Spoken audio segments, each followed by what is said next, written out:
Hello बच्चों, बहुत बहुत स्वागत है आप सभी लोगों का यूपी बोर्ड हैप क्लासेस में। मैं विपिन सिंह, आपका फिजिक्स टीचर, आपके सामने एक बार फिर। लेक्चर की बात करें तो एक नया स्टार्ट हो रहा है चैप्टर का नाम है आपका किरण प्रकाशिकी एवं प्रकाशिकी यंत्र। ये चैप्टर स्टार्ट करने का उद्देश्य क्या है या ये चैप्टर हम क्यों स्टार्ट कर रहे हैं अभी, तो एक रीज़न तो ये है कि आपने 10th में इसके जैसा थोड़ा सा चैप्टर पढ़ रखा है। मतलब इस चैप्टर में जो थोड़ा सिलेबस है वो 10th में भी आपने पढ़ रखा है। 10th में चैप्टर का नाम था प्रकाश, परावर्तन तथा अपवर्तन। 10th के जब इस चैप्टर का मैं नाम ले रहा हूँ तो ये चैप्टर का नाम एनसीईआरटी के हिसाब से ले रहा हूँ और इस चैप्टर का नाम भी एनसीईआरटी के हिसाब से ही है, ठीक है। इस चैप्टर में दो पार्ट है। एक्चुअली अगर देखें तो एक किरण प्रकाशिकी है और एक प्रकाशिक यंत्र के बारे में बात करते हैं। प्रकाशिक यंत्र में हमारा मानव नेत्र भी आता है। नेत्र क्या है? एक तरह का यंत्र है, एक तरह का टूल है जिसके थ्रू हम चीज़ों को देख पाते हैं। इसी प्रकार से जैसे लेंस में हम बात करते हैं या हम बात करें जैसे दूरदर्शी की, सूक्ष्मदर्शी की, तो कैमरा है, ये सारे क्या है? एक तरह के यंत्र हैं, ठीक है, जो कि प्रकाश से ही संचालित होते हैं। प्रकाश को ही एक तरह से अगर देखा जाए तो प्रकाश पर ही बेस्ड होते हैं। प्रकाश को ही कैच करना या उनकी प्रिंट निकालना या उनको देखना है प्रकाश की मदद से ही देखना, ये सब संभव हो पाता है इन यंत्रों की मदद से। तो ये चैप्टर क्लास 12th का, अगर फिजिक्स का बात करूं, मैं फिजिक्स की बात करूं तो 12th में 9th चैप्टर पे आता है एनसीईआरटी के हिसाब से। फिलहाल इसको हम स्टार्ट कर रहे हैं।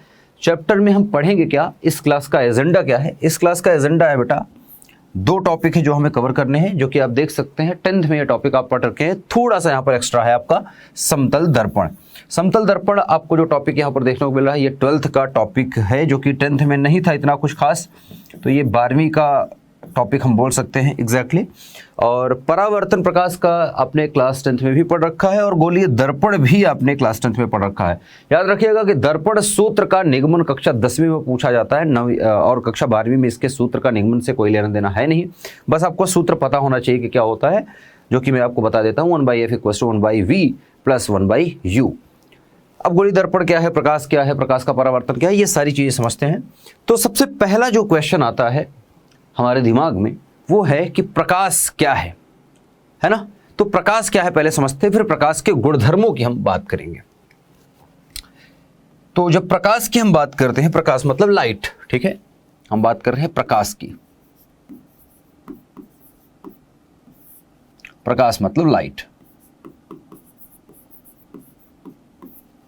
अब ये प्रकाश है क्या? तो प्रकाश को वैसे तो परिभाषित करना थोड़ा कठिन है, लेकिन क्लास 12th के हिसाब से अगर मैं परिभाषित करूं, अगर आप क्लास 12th के बाद की भी फिजिक्स पढ़ते हैं, क्वांटम फिजिक्स वगैरह पढ़ लेते हैं, हायर फिजिक्स जिसको हम बोलते हैं, थोड़ा सा एडवांस फिजिक्स, जब आप वो पढ़ लेते हैं तो थोड़ा सा प्रकाश को परिभाषित कर पाना थोड़ा सा कठिन हो जाता है। इवन 12th में भी आप प्रकाश को 3 रूपों में पढ़ने वाले हैं। प्रकाश को अभी हम पढ़ रहे हैं जो कण के रूप में पढ़ रहे हैं, फिर एक बार चैप्टर आएगा कि प्रकाश को हम तरंग के रूप में पढ़ेंगे, उसके बाद प्रकाश को हम पढ़ेंगे कि ये वेव है, एक तरह की तरंग है, इलेक्ट्रोमैग्नेटिक वेव, वैद्युत चुंबकीय तरंग के रूप में पढ़ेंगे। तो ये 3 जो रूप हैं प्रकाश के, इनको एक बार में डिफाइन करना प्रकाश क्या है बहुत ही मुश्किल हो जाता है। फिलहाल जो आपके 12th की परिभाषा है उसके हिसाब से बोले, या जो जनरल परिभाषा हम बोल सकते हैं क्या है, प्रकाश ऊर्जा का एक रूप है, सिंपल सा बोल सकते हैं, ठीक है। प्रकाश क्या बेटा? प्रकाश ऊर्जा का एक रूप है।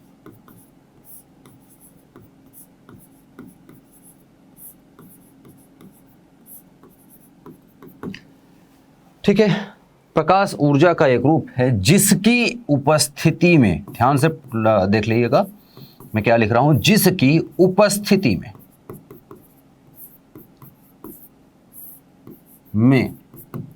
हम जब ये उपयोग कर रहे हैं तो हम, वो जो नेत्रधारी लोग हैं जिनके पास आंखें हैं, जो हम बात करें ह्यूमंस की एक्चुअली, मान लीजिए, ठीक है, मैं एनिमल पे भी नहीं जा रहा क्योंकि बहुत सारे एनिमल्स जो होते हैं वो प्रकाश के थ्रू नहीं देखते, वो अलग अलग प्रकाश के अलग अलग जो बोल सकते हैं स्पेक्ट्रम में अलग अलग रेंज होता है उसका उपयोग करते हैं। कुछ इंफ्रारेड का उपयोग करते हैं, कुछ अलग अलग चीज़ों को उपयोग करते हैं। जैसे कुछ जानवर आप जानते हैं होते हैं जो रात को भी देख पाते हैं, कुछ होते हैं जो थर्मल रेडिएशन को कैच करके अपनी चीज़ों को कवर करते हैं, जैसे कुछ हैं कि सुन करके चीज़ों को, तो अलग अलग हैं जानवर। मैं मनुष्यों की बात कर रहा हूँ, मैं यहाँ पर मनुष्य की बात कर रहा हूँ। मैं प्रकाश ऊर्जा का एक रूप है जिसकी उपस्थिति में हम हमारे आसपास की, या आसपास लिखना इतना इम्पोर्टेंट है नहीं, हम वस्तुओं को देख पाते हैं, जिसकी उपस्थिति में हम वस्तुओं को, अब वो दूर भी होंगी तब भी हम देख पाएंगे।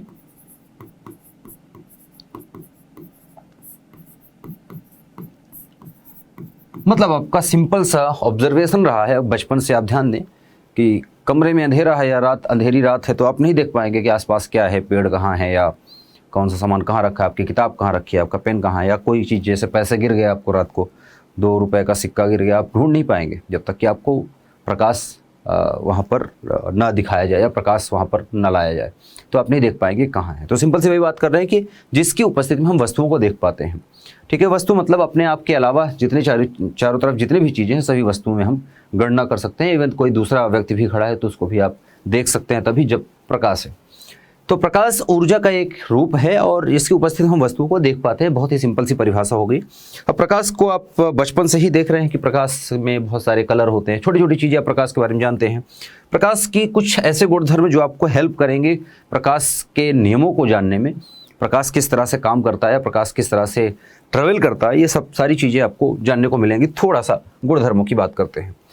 तो पहला प्रकाश एक तरह की ऊर्जा है जिसकी उपस्थिति में हम वस्तुओं को देख पाते हैं, जैसा कि मैंने लिखा था अभी आपको, सेम चीज़ वही लिखा है, ये परिभाषा है। सेकंड है कि इस अध्याय में हम प्रकाश का अध्ययन प्रकाश किरण के रूप में करेंगे। प्रकाश को हम कैसे पढ़ेंगे बेटा, इस चैप्टर में प्रकाश को प्रकाश किरण के रूप में हम पढ़ेंगे। ठीक है, लाइट को रे के रूप में हम पढ़ेंगे। रे मतलब RAY, रे मतलब किरण होती है, तो लाइट रे के रूप में हम पढ़ेंगे लाइट को। ठीक है, प्रकाश किरण, किरण की परिभाषा अगर मैं किरण वर्ड को ध्यान से देखूं तो किरण शब्द किसी लड़की का नाम नहीं ले रहा हूं मैं कि किसी लड़की का आप कह दो कि किसी लड़की का नाम किरण है तो किरण के रूप में पढ़ेंगे, ऐसा नहीं है बिल्कुल।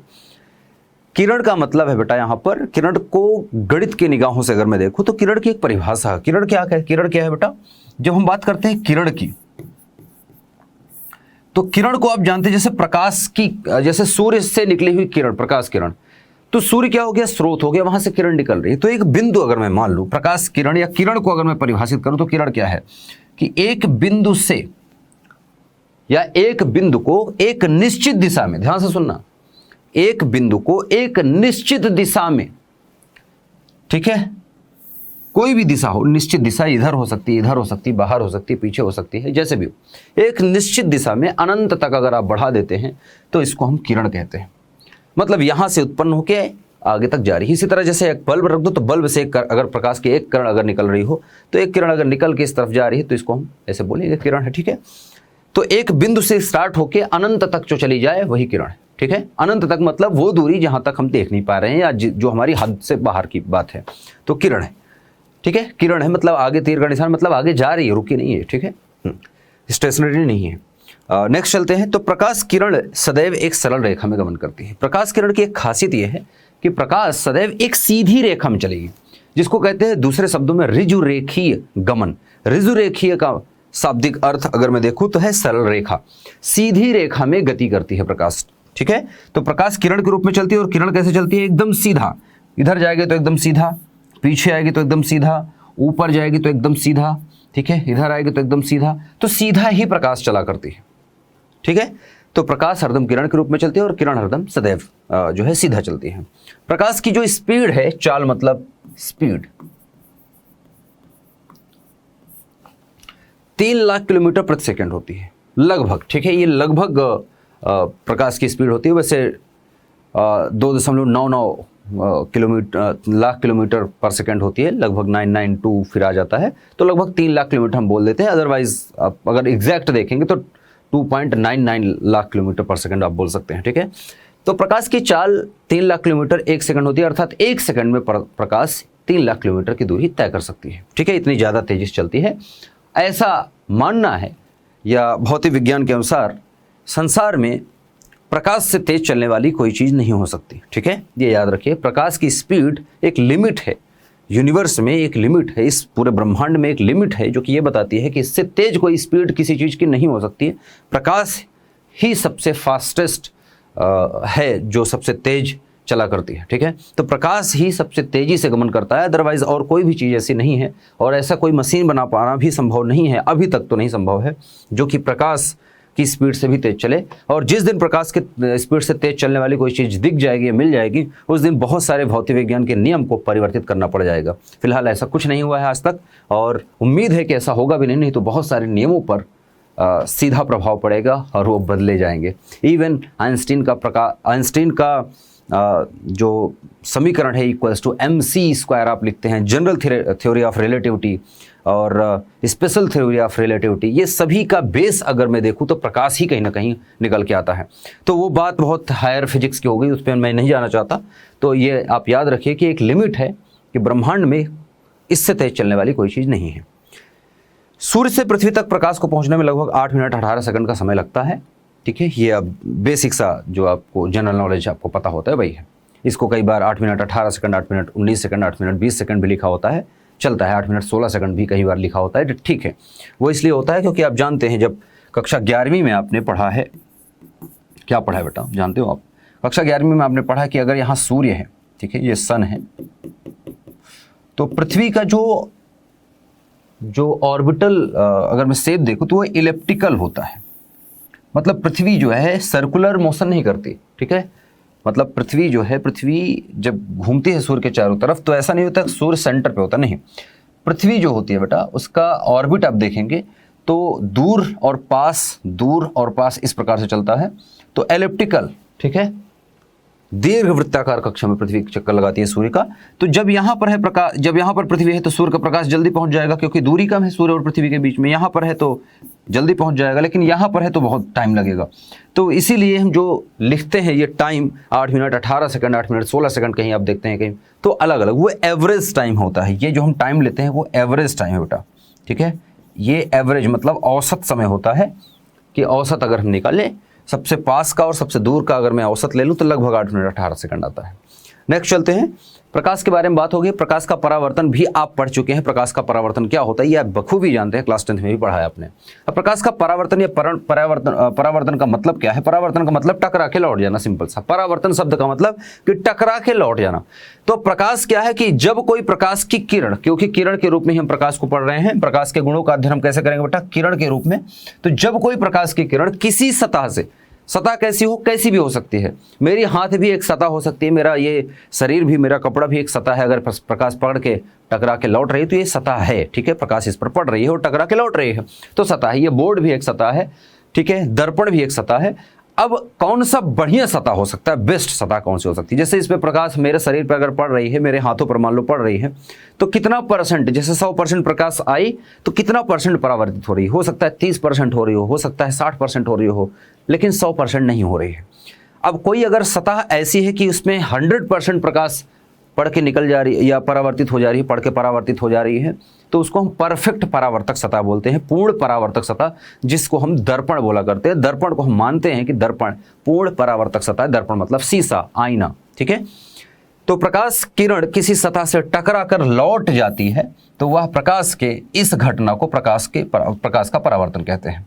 सिंपल सा है कि अगर लेट्स से कि कोई ये सतह है, सतह को जब हम बनाते हैं, किसी परावर्तक सतह को जब हम बनाया करते हैं, परावर्तक सतह मतलब जहां से टकरा के प्रकाश लौट रही है, उस सतह को हम परावर्तक सतह बोलते हैं। ये क्या है बेटा? परावर्तक सतह।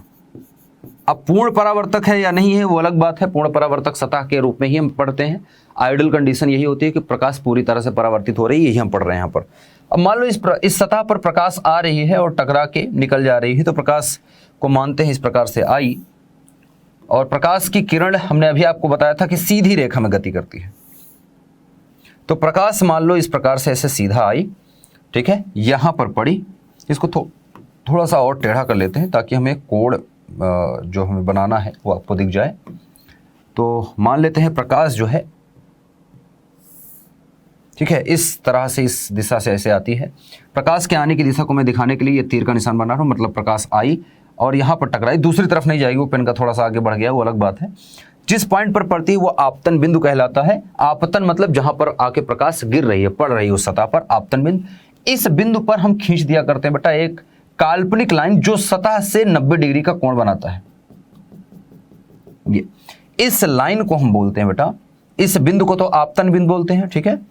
ये जो किरण आ रही है वो आपतित किरण, ये जो लाइन हमने नीली वाली लाइन खींची है इसको हम आपतन सॉरी इसको हम अभिलंब बोलते हैं। अच्छा, प्रकाश जब आती है तो प्रकाश के नियम ये कहता है कि जिस कोण पर प्रकाश आती है उसी कोण पर जाती है, किसके साथ? अभिलंब के साथ। तो प्रकाश जिस कोण पे आई है इसी कोण पर वापस लौट जाएगी और इस तरह से प्रकाश लौट जाएगी। तो प्रकाश आई और टकरा के लौट गई।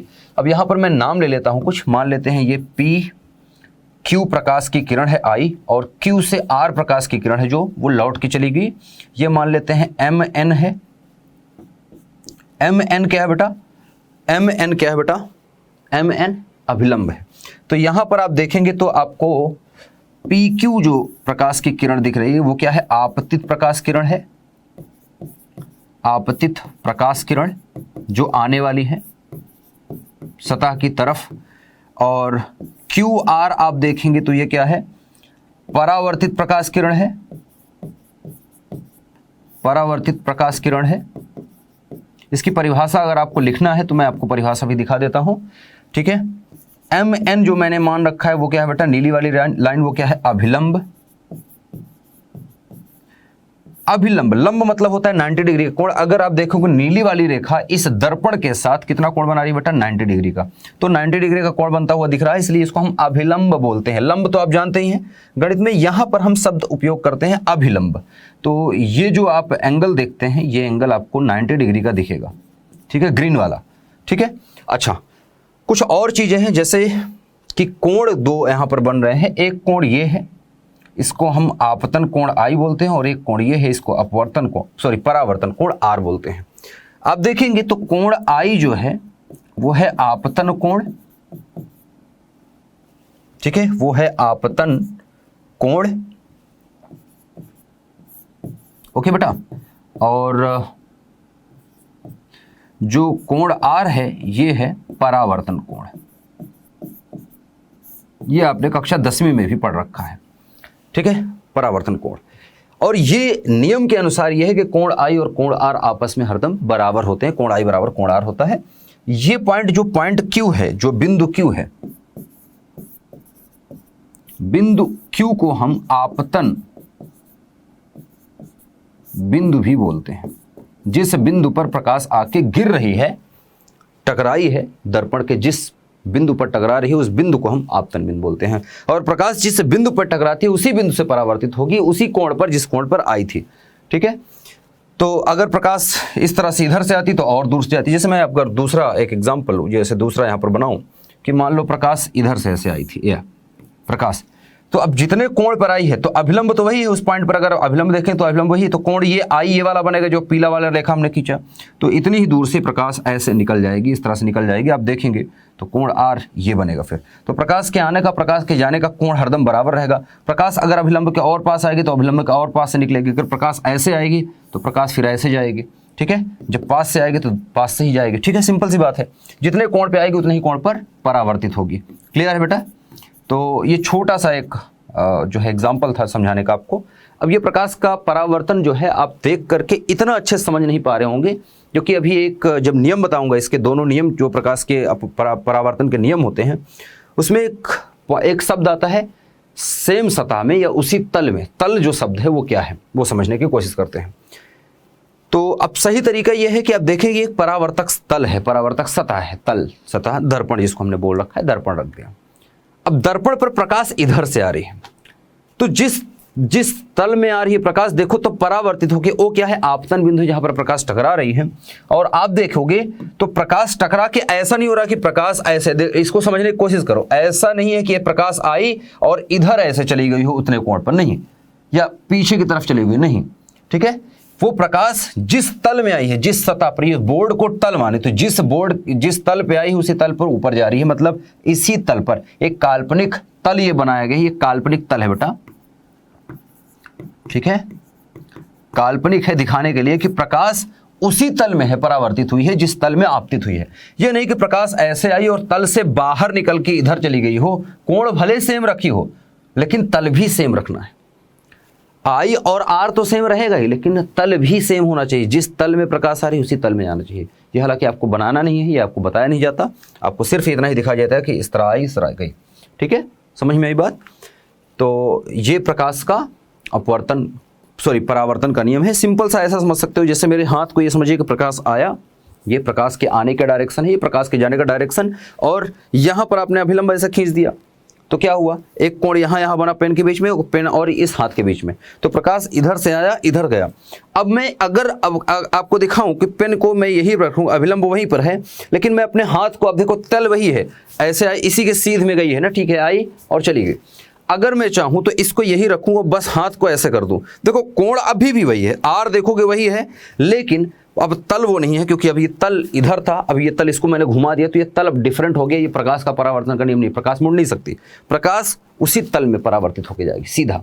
मतलब ऐसे आप देखोगे प्रकाश ऐसे आई तो ऐसे, ये नहीं कि अब ये अभिलंब ऐसे है तो इसको मैं ऐसे मोड़ के इधर कर दूं और कोण वही बराबर रखूं, जबकि आर कोण मैंने बराबर रखा है, लेकिन तल क्या हो गया, बाहर की तरफ हो गया। मतलब प्रकाश जो परावर्तित हो रही है बाहर की तरफ, या इसको मैं अंदर की तरफ मोड़ दूं, नहीं, वो वैसा ही रखना है, ठीक है। तो ऐसी सी बात है। अब इसके नियम देख लेते हैं, परावर्तन के नियम क्या क्या है। तो परावर्तन के नियमों को समझ लेते हैं थोड़ा सा। परावर्तन के कुछ नियम है, वैसे तो 2 नियम होते हैं परावर्तन के। पहला नियम है कि आपतित किरण, परावर्तित किरण और अभिलंब। आपतित किरण, परावर्तित किरण और अभिलंब एक ही तल में होते हैं। ध्यान से देखो, यहाँ पर एक ही तल में लिखा है, ठीक है। तो तल शब्द यहाँ पर इंपॉर्टेंट है, इसलिए समझाने की कोशिश की आपको। आपतन कोण तथा परावर्तन कोण के मान बराबर होते हैं, अर्थात कोण आई बराबर कोण आर होगा, और ये सदैव होते हैं, ठीक है। सदैव प्रकाश ये नियम पालन करेगी। किसी भी सतह से, सतह कितनी भी खुरदुरी हो, कितनी ही चिकनी हो, अगर प्रकाश परावर्तित हो रही है तो ये नियम हरदम पालन कर रही होगी। प्रकाश हरदम ये नियम पालन करेगी अगर प्रकाश परावर्तित हो रही है, ठीक है। ये याद रखें, गांठ बांध ले। महत्वपूर्ण कुछ परिभाषाएं हैं कि आपतन कोण क्या है, परावर्तन कोण क्या है, विलंब क्या है, आपतित किरण क्या है, परावर्तित किरण क्या है, आपतन बिंदु क्या है। तो ये परिभाषाएं मैं दिखा रहा हूं, इसको आप नोट कर लीजिएगा, आपको काम आ जाएगा। आपतित किरण क्या है, सतह की ओर आने वाली किरण या सतह पर पड़ने वाली किरण, ठीक है। पड़ने वाली किरण हो या किरणों को हम आपतित किरण कहते हैं। जो दूर जाती हैं टकरा के उसको परावर्तित किरण कहते हैं। जिस बिंदु पर टकराती है उसको आपतन बिंदु कहते हैं। और अभिलंब क्या है, आपतन बिंदु पर सतह के लंबवत खींची गई काल्पनिक रेखा को हम अभिलंब कहते हैं, जो आपको खींच के दिखाया था मैंने। आपतन कोण क्या है, आपतित प्रकाश किरण और अभिलंब के बीच का जो कोण है आपतन कोण कहते हैं। इसको कोण आई जिसको हमने बोला रखा, कोण आई जिसको हमने बोला। और परावर्तन कोण क्या है बेटा, परावर्तित किरण और अभिलंब के बीच में बनने वाला कोण जिसको हम कोण आर बोलते हैं, ये परावर्तन कोण कहलाता है। तो इसकी परिभाषाओं को अगर आपको लिखना है तो आपको मिल जाएगा, आप नोट्स में भी देख सकते हैं, या आप लेक्चर को रोक कर भी यहाँ पर नोट कर सकते हैं, या इसको कॉपी कर सकते हैं। समतल दर्पण क्या है, समतल दर्पण के बारे में थोड़ी सी बातें करूँगा मैं, क्योंकि इंपॉर्टेंट है। समतल दर्पण वही है जिसको आप घर में शीशा बोलते हैं, जिसके सामने आप श्रृंगार करते हैं, जिसके सामने आप सजते संवरते हैं, जिसके सामने आप अपने बालों को बनाते हैं, जिसके सामने आप लिपस्टिक लगाते हैं। तो मैं उसी दर्पण की बात कर रहा हूँ, मैं उसी शीशे की बात कर रहा हूँ। प्लेन दर्पण, समतल दर्पण। समतल मतलब एकदम सीधा होता है, ऐसा तो होता नहीं कि वो ऐसा टेढ़ा मेढ़ा होता है दर्पण, नहीं, एकदम सीधा होता है ना। छोटा हो या बड़ा हो, सीधा ही तो होता है। मतलब उसको अगर हाथ लगा के देखोगे तो ऐसा तो नहीं तो उसमें खुरदुरा है या उभार है, ऐसा नहीं, सीधा होता है, सपाट होता है। तो इसलिए समतल दर्पण, ठीक है। मतलब झुका नहीं होता, वैसा नहीं होता, एकदम सीधा होता है। ऐसा नहीं होता कि ऐसे हो दर्पण या ऐसे हो दर्पण या ऐसे ऐसे दर्पण, नहीं, एकदम सीधा। अगर आप हाथ लगा के देखोगे तो एकदम सीधा सपाट दिखेगा, है ना। तो समतल दर्पण की हम बात करेंगे। समतल दर्पण है क्या बेटा, समतल दर्पण तो आप जान गए। समतल दर्पण का एक गुण है जो हमें सीखना है। समतल दर्पण द्वारा बना प्रतिबिंब पार्श्वीय प्रतिलोम, लेटरल इन्वर्जन के साथ बनता है। अब लेटरल इन्वर्जन क्या है, जो ये पार्श्विक प्रतिलोम बोलते हैं, ठीक है, पार्श्विक प्रभाव जिसको हम बोलते हैं, ये क्या है, क्या, इसको थोड़ा समझते हैं। शायद इसको आपने ध्यान ना दिया हो, लेकिन आप देखेंगे जैसे आर लिखा है तो दर्पण, ये दर्पण है। एक चीज याद रखिएगा, दर्पण जो हम बनाते हैं, दर्पण का जो सामने वाला भाग होता है ये परावर्तक भाग कहलाता है। ये होता है चमकीला भाग, इसको चमकीला या परावर्तक सतह बोलते हैं, चमकीली सतह या परावर्तक सतह। और जो पीछे होता है ये ऐसे रेखा रेखा dot dot dot dot dot dot से बना है, ऐसे खींचा हुआ लाइन से बना है, जो कंघी की तरह बना हुआ है। ये जो होता है इसको तिरछा ऐसे बनाया जाता है। मैंने भी जब बनाया था तो ऐसे ही बनाया था ना, ऐसे ऐसे ऐसे ऐसे डॉट।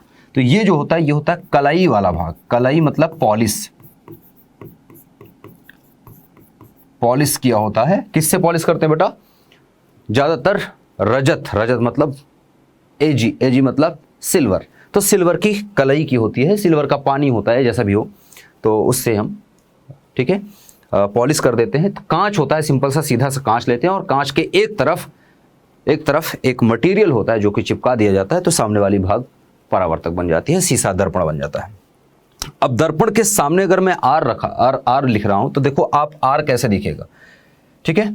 जो आर का हिस्सा पास में, जैसे इस पॉइंट को मैं ए बोलूं और इस पॉइंट को मैं बी बोल रहा हूं, इस पॉइंट को मैं सी बोल रहा हूं और इस पॉइंट को मैं डी बोल रहा हूं। अगर आप देखोगे तो ए पॉइंट जो है दर्पण के बहुत पास में है, जितना पास में है, और सी पॉइंट भी दर्पण के पास में है। तो आप देखोगे तो ए पॉइंट का प्रतिबिंब उतना ही पास बनेगा। दर्पण से अगर इसकी दूरी x है तो ये x दूरी ही पीछे बनेगा। पहली बात तो ये एक गुण याद रखिए। और इसको अगर मैं y दूरी पर बोल रहा हूं तो ये y दूरी पर ही बनेगा, ठीक है। अगर मैं इसको देखूं, ठीक है, या इसको भी x दूरी ही बोलो, इसको भी x बोलो, y को पीछे वाले को बोल लेते हैं। अगर b और d को देखूं तो ये y दूरी बन रहे हैं। इसको अगर मैं देखूं तो इसकी दूरी y है दर्पण से, यहां से दर्पण से y दूरी है। तो ये दर्पण के पीछे भी ये पॉइंट कहां पर बनेंगे बेटा, y दूरी पर ही बनेंगे। आप देखेंगे तो ये y दूरी पर ही बनेंगे। यहां पर जितना दूरी पर जो पॉइंट होगा उतनी दूरी पर, जैसे अब यहां पर अगर कोई व्यक्ति खड़ा हो दर्पण के सामने, तो इसकी दूरी अगर मैं कहूं कि 5 मीटर है, यहां से 5 मीटर दूरी पर खड़ा है, तो आप इसका चित्र देखेंगे तो ये 5 मीटर अंदर की तरफ इसका चित्र आपको देखने को मिलेगा। यहां पर आप देखेंगे इसका चित्र भी 5 मीटर अंदर ही दिखेगा दर्पण के, ठीक है। समझ में आया? जो जितना पास में रहेगा उतना पास उसका प्रतिबिंब दिखेगा, जो जितना दूर होगा वो दूर।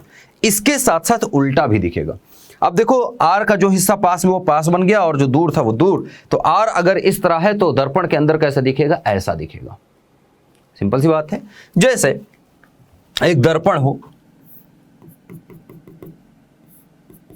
ठीक है, एक दर्पण है, इसके सामने मैं मान लो कि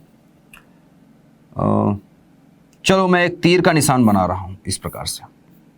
मान लो ये तीर का निशान इस तरह से ऐसा कुछ बना है, इस प्रकार से एक निशान बना है। अब आप इसको देखेंगे, तीर का निशान क्या कह रहा है बेटा, किस तरह से बना है, तीर की नोक जो है दर्पण की तरफ है, ठीक है। अर्थात ये वाला जो पॉइंट है वो बहुत पास में है दर्पण से, और ये वाला जो इसका पीछे वाला हिस्सा है वो दर्पण से काफी दूर है। तो दर्पण में क्या होगा, दर्पण के अंदर जब इसका चित्र बनेगा तो जितनी दूर पर यह है उतनी दूर पर ऐसे बनेगा। आप देखेंगे तो ये उतनी ही दूर पर इस तरह से बनाने की कोशिश करेगा, इस प्रकार से बनेगा। और आप देखेंगे कि ये इतनी ही दूरी पर बनेगा नोक, और ये तो आप देखो तो यहां पर पलट चुका है। ये डायरेक्शन क्या बता रहा है, आगे की तरफ, वो डायरेक्शन क्या बता रहा है, पीछे। मतलब लेटरल इन्वर्जन उल्टा हो जा रहा है। यहां पर कुछ चीजों का लेटरल इन्वर्जन नहीं दिखता आपको। जैसे दर्पण के सामने मैं O बना दूं तो O का प्रतिबिंब O ही बनेगा। ये 0 बना दूं, 0 का 0 ही दिखेगा। जैसे 8 बना दूं तो 8 जैसा ही दिखेगा, ठीक है, वैसा दिखेगा ना। और कोई शब्द हो सकता है, बिल्कुल हो सकता है। M बना दूं तो M का M ही चित्र दिखेगा। W बना दूं तो W का W ही दिखेगा। लेकिन अगर मैं P बनाऊंगा तो ये इस तरह दिखेगा, ठीक है, क्योंकि ये ऐसे चित्र है जो दोनों तरफ से एक ही जैसे दिखते हैं, ठीक है। इस तरफ से देखो, इस तरफ से देखो एक, लेकिन P को इस तरफ से देखेंगे तो उल्टा दिखेगा, देखो, है ना। तो ये लिटरल इन्वर्जन मतलब दायां का बायां कर दे रहा है। जैसे आप दायां हाथ आगे करें, देखो दायां हाथ, तो आपका जो चित्र दिखेगा, हालांकि आपके दाएं हाथ का ही चित्र दिख रहा है, लेकिन अगर सोचो कि अंदर एक व्यक्ति खड़ा हो या आपके सामने एक व्यक्ति खड़ा हो, आप कहो कि मैं जो हाथ उठाऊंगी तुम भी वो हाथ उठाना, तो अगर आप दायां हाथ उठाओगे तो ऐसा लगेगा, सामने दर्पण में देखोगे तो वो बायां हाथ दिखेगा। क्यों? क्योंकि उसका हाथ इधर की तरफ। अब देखो ये हाथ जो फेरा हुआ है, ये हाथ पीछे से दिख रहा है आपको, पीछे दिख रहा है, इस हाथ का पीछे वाला हिस्सा है, ये हाथ का सामने वाला हिस्सा है। दर्पण में हाथ सामने दिख रहा है, लकीरें दिख रही हैं। तो दाएं हाथ का प्रतिबिंब फिर तो ऐसे बनना चाहिए, मतलब अंगूठा इधर होना चाहिए, लेकिन नहीं है, वो ऐसा लग रहा है जैसे बाएं हाथ का चित्र। देखो तो दाएं हाथ का चित्र बाएं हाथ की तरह और बाएं हाथ का चित्र दाएं हाथ की तरह दिखता है। दर्पण के सामने खड़ा होकर आप ऐसे हाथ उठाइए और सोचिए कि आपका एक हमशक्ल है जो आपकी जैसे कपड़े पहन रखा है, आपकी जैसे है। आप अगर दायां हाथ उठाओगे तो आपका हमशक्ल जो है वो बायां हाथ अपना दिखाता हुआ दिखेगा। सोचो कि आपके सामने एक व्यक्ति खड़ा है आपकी जैसा, ठीक है, आपकी बहन है, आपका भाई है। आप दायां हाथ उठाओगे तो उसका बायां हाथ उठता से दिखेगा। अगर आप सोचो कि आप इधर की तरफ घूम जाओ तो फिर तो ये हाथ होना चाहिए दायां हाथ उसका, लेकिन आप देखोगे कि आप ये हाथ उठाए हो तो वो भी चित्र में आपका जो चित्र होगा वो ये हाथ उठाए खड़ा रहेगा, मतलब वो बायां हाथ उठाया है। तो लेटरल इन्वर्जन इसको बोलते हैं, ये आप याद रखें, ठीक है। थोड़ा सा आगे चलते हैं। लेटरल इन्वर्जन अगर हो गया है तो थोड़ा आगे चलते हैं। प्रतिबिंबों की संख्या, जो कि आपके 12th का सिलेबस है, ठीक है, प्रतिबिंबों की संख्या क्या होगी ये आपको पूछा जाता है।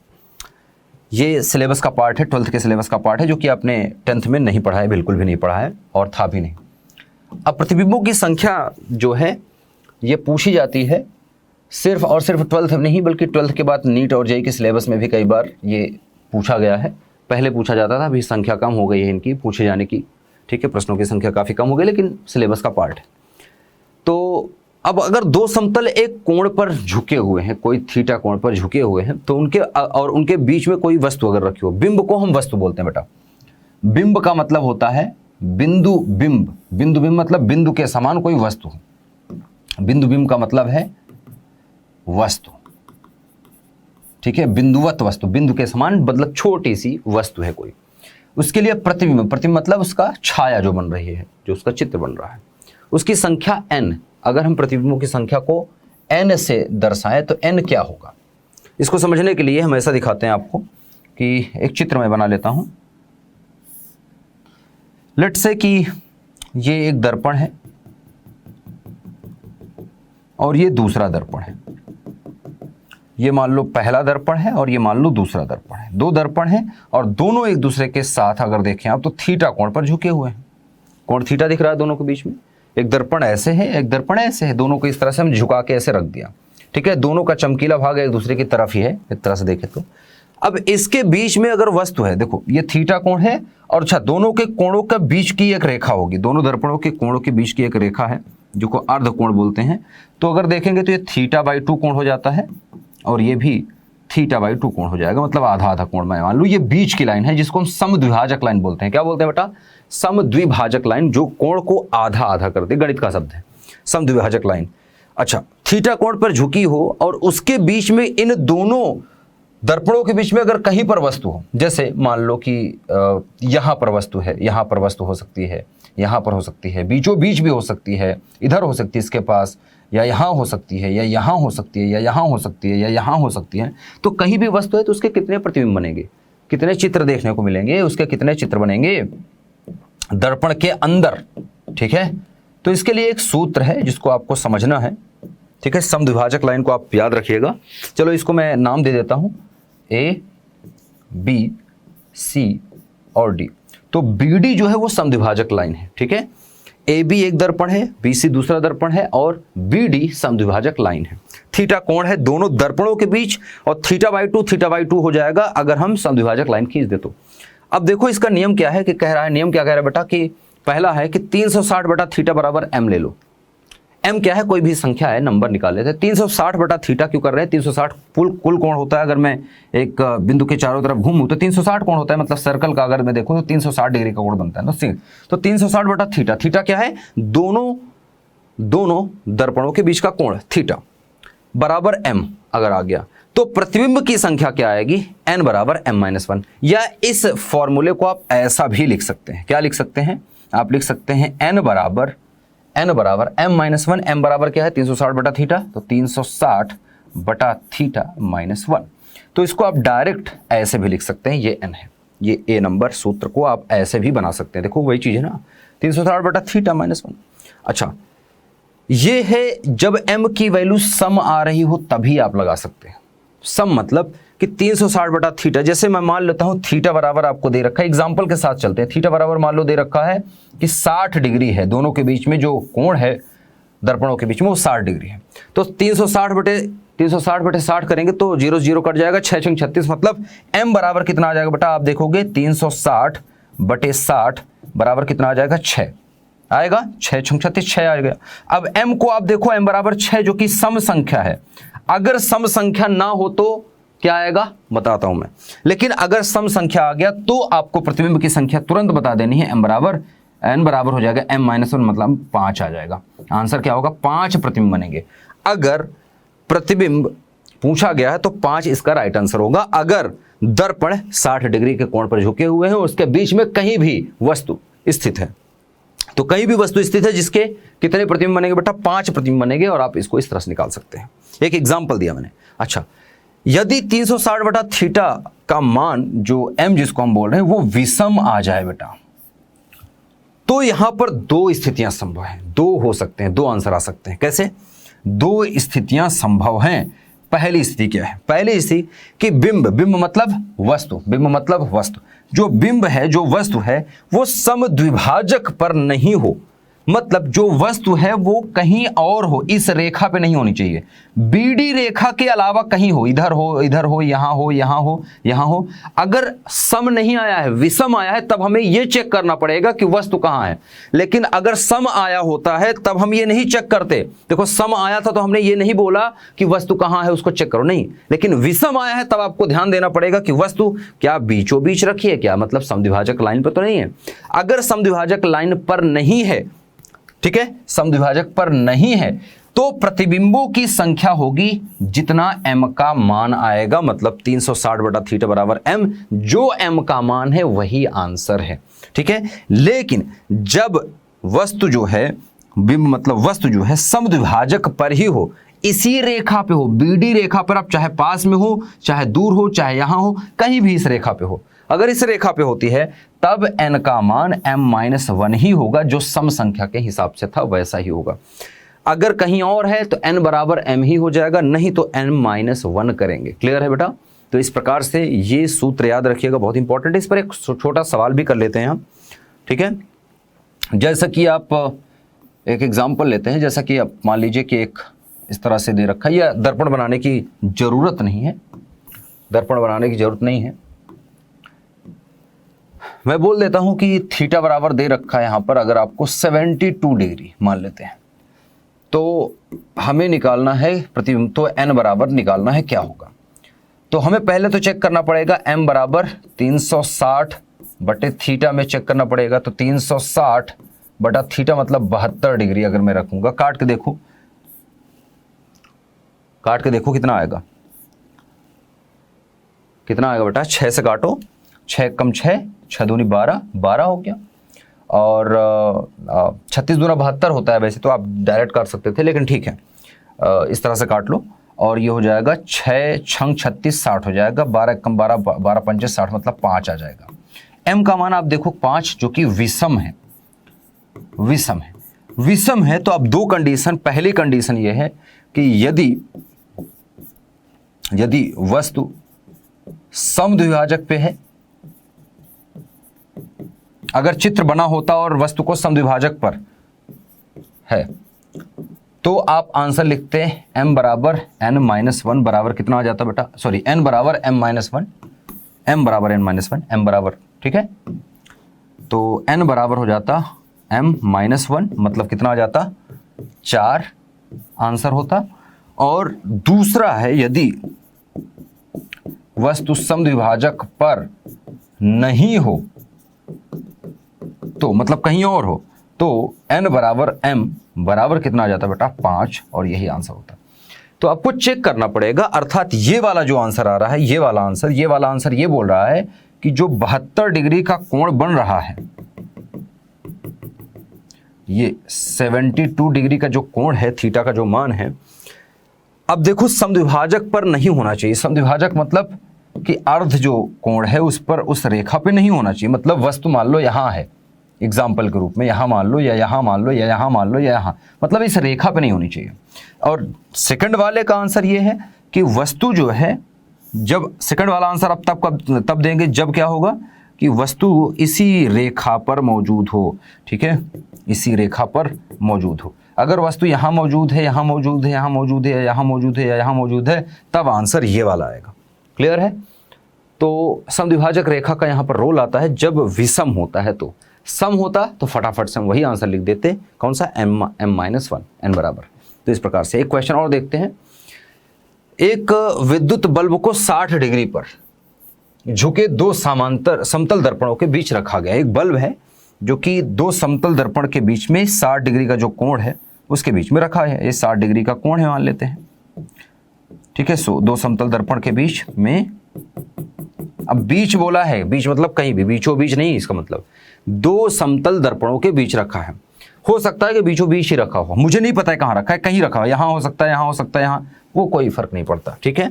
इस बल्ब के कितने प्रतिबिंब दिखेंगे, क्योंकि 60 दे रखा है, तो हम m बराबर निकालेंगे 360 बटे थीटा बराबर 360 बटे 60 आ जाएगा, थीटा का मान 60 है, तो बराबर आ जाएगा हमारे पास 6, जो कि सम संख्या है। और जब सम आ गया है, चूंकि सम आया है, तो n बराबर कितना हो जाएगा बेटा, m-1, जो कि कितना आएगा, 5, ठीक है, प्रतिबिंब। प्रतिबिंबों की संख्या कितनी आ गई, 5 प्रतिबिंब, और यही आंसर होगा। तो आप देखेंगे तो आपका आंसर आपको सी नंबर देखने को मिलेगा। सी इज द राइट आंसर। ठीक है, सी इज द राइट आंसर। तो इस प्रकार से एक छोटा सा प्रश्न है जो कि आपको करके दिखाया मैंने, और इसी प्रकार के आपको प्रश्न करने हैं। ठीक है, तो ये याद रखिएगा, प्रैक्टिस कर लेना, अपने किताब में देख लेना, एग्जाम्पल पढ़ लेना, आपको मिल जाएगा। एनसीईआरटी में भी दिया है, और आपके जो रीजनल बुक हैं, जो आपके बोर्ड की बुक है, उसमें भी इस तरह के क्वेश्चन मिल जाएंगे, आप प्रैक्टिस कर सकते हैं। ठीक है, चलिए तो समतल दर्पण की कहानी खत्म करते हैं, थोड़ा आगे चलते हैं, गोलीय दर्पण की बात करते हैं। अब गोलीय दर्पण के बारे में आप जानते हैं, गोलीय दर्पण वैसे आप 2 तरह के पढ़ रखे हैं, अवतल दर्पण और उत्तल दर्पण।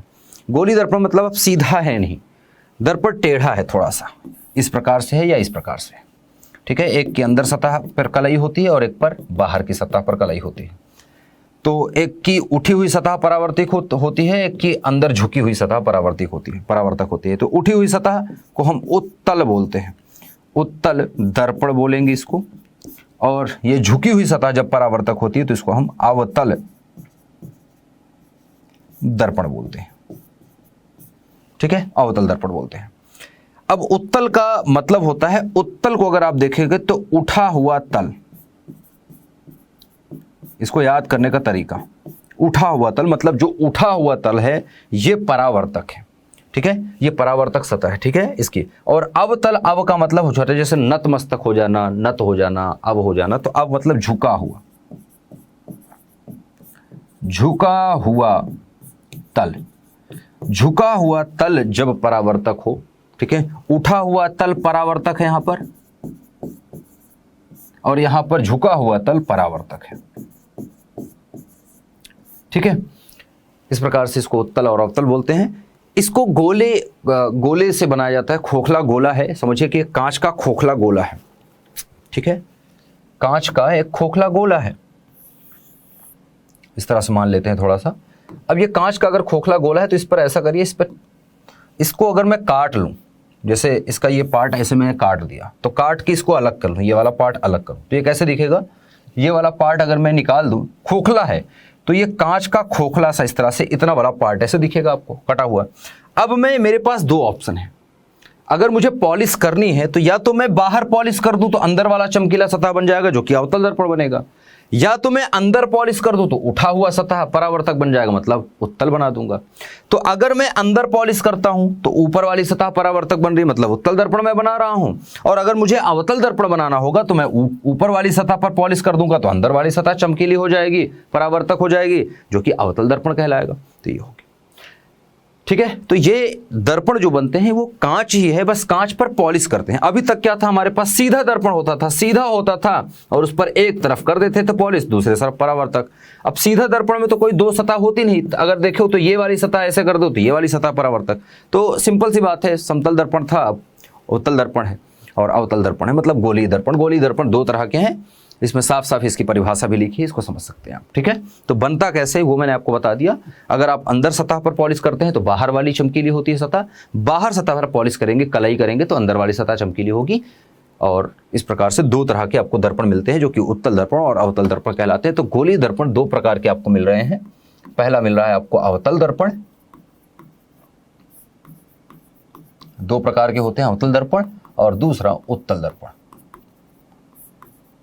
हालांकि कुछ और प्रकार के दर्पण होते हैं बट उसको आपको नहीं सीखना है। जैसे अब गोले को ऐसे बनाया हो, कोई कांच का खोखला गोला इस प्रकार का हो और इसको काट के बनाओगे तो अब ये सतह जो आपको मिलेगी वो कैसे मिलेगी, इस तरह की, ऐसे मिलेगी।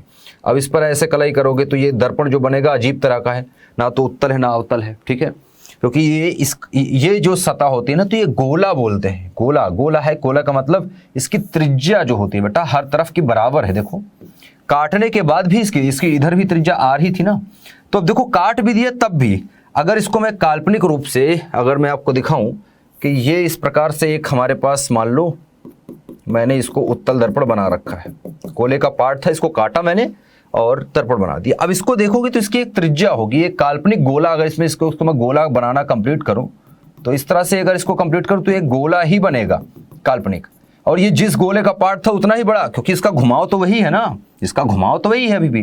तो अगर देखो तो काल्पनिक गोला जो बनेगा उसकी त्रिज्या दर्पण की त्रिज्या के बराबर ही होगी। तो इसकी त्रिज्या, इसको कर्वेचर इसलिए बोल, कर्व मतलब होता है झुका हुआ।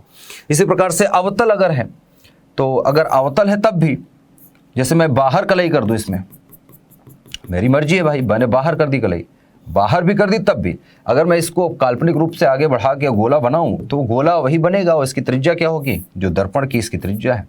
तो जो गोले की त्रिज्या थी वही दर्पण की त्रिज्या होती है। अब अगर मैं छोटा सा एकदम गोला बना दूं, ऐसे ऐसे बना दिया, इतना पार्ट सिर्फ मैंने काटा है, गोले का बहुत छोटा सा पार्ट मैंने काटा, अगर छोटा सा पार्ट काटा है तब भी इसकी त्रिज्या है। आप देखो, इसको घुमाओ तो ये एक गोला का रूप लेगा काल्पनिक, ठीक है, और इसकी त्रिज्या होगी, इसकी त्रिज्या देखोगे आप तो इसकी त्रिज्या r देखने को मिलेगी। एक तरह का चाप जैसे आप बोलते हैं गणित में, जैसे गणित में कहो कि एक छोटा सा चाप आपने लगा दिया, ये यहां से यहां तक आपने चाप मार दिया, इसका मतलब क्या है कि अगर चाप को कंप्लीट करोगे तो एक पूरा इस तरह से बनेगा। नहीं तो आप छोटा सा ही पार्ट देख रहे हो, तो लेकिन छोटा सा पार्ट देख रहे हो तब भी उसकी त्रिज्या तो है ना, तो वही बात है, ठीक है। अब इस छोटे से पार्ट में आप अंदर की तरफ कलई करके उत्तल दर्पण बनाना चाहते हो, या ऊपर की तरफ कलई करके अंदर की तरफ चमकीला भाग अर्थात अवतल दर्पण बनाना चाहते हैं, ये आपकी मर्जी है, आपकी रिक्वायरमेंट क्या है या कैसे बनाया गया है। तो ये आप याद रखिए, इस त्रिज्या को ही बोलते हैं बेटा वक्रता त्रिज्या। क्योंकि जब ये पार्ट काट दिया गया है, क्योंकि दर्पण अब यहां से यहां तक है, एम डैश मैं बोल देता हूं, एम डैश दर्पण को मैं बोल रहा हूं, मिरर होता है ना, दर्पण को इंग्लिश में मिरर बोलते हैं, तो मिरर जो है एम डैश जो है, ये देखो तो पूरा गोला अब नहीं रहा है, क्योंकि काट दिया है। काल्पनिक रूप से अगर मैं बनाऊंगा तो गोला ही बनेगा, लेकिन अब देखो तो ये इसकी त्रिज्या है एक, और ये त्रिज्या, क्योंकि गोले की त्रिज्या जो थी, अब इस कर्व की त्रिज्या, अब ये गोला नहीं है, अब ये कर्व है।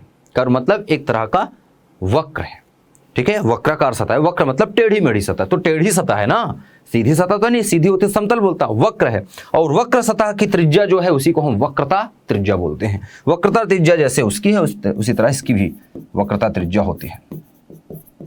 और जो केंद्र था गोले का, जो ये केंद्र था, केंद्र को O बोल लो, C बोल लो, C वैसे बोलते हैं यहां पर, तो केंद्र को हम C बोलते हैं, सेंटर, ठीक है।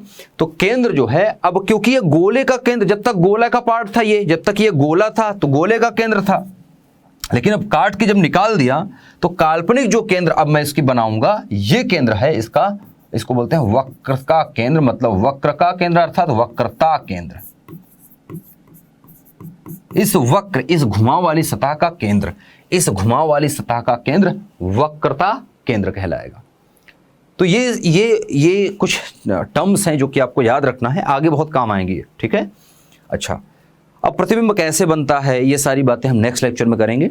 प्रतिबिंब बनने के नियम क्या हैं, किस प्रकार से उत्तल दर्पण और अवतल दर्पण से प्रतिबिंब बनते हैं, ये सारी चीज़ें हम नेक्स्ट लेक्चर में जानेंगे। आज बहुत ही बेसिक सा लेक्चर था, ज़्यादा मैं इसमें नहीं ले जाना चाहता। कल या नेक्स्ट लेक्चर जो होगा आपका, नेक्स्ट लेक्चर से आपके सही मायने में भौतिक विज्ञान के इस चैप्टर का शुभारंभ होगा। अभी सिर्फ इंट्रोडक्शन था, ऐसा समझ लीजिए, जो 10th में आपने पढ़ा था वही था।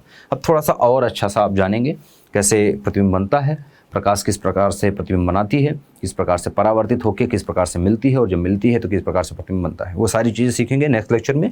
फिलहाल आज के लिए इतना ही रखते हैं, और मैं आशा करता हूँ कि आपको ये लेक्चर पसंद आया हो, और अगर पसंद आया है तो अपने दोस्तों के साथ ज़रूर शेयर करें, शेयर करना मत भूलना। और अगर चैनल को सब्सक्राइब नहीं किया है, नए हो चैनल पर, तो प्लीज़ चैनल को सब्सक्राइब करें और दोस्तों तक शेयर करते रहें। आज के लिए इतना ही, फिर मिलेंगे, तब तक के लिए अपना ध्यान रखें, पढ़ते रहें और बढ़ते रहें। Bye bye.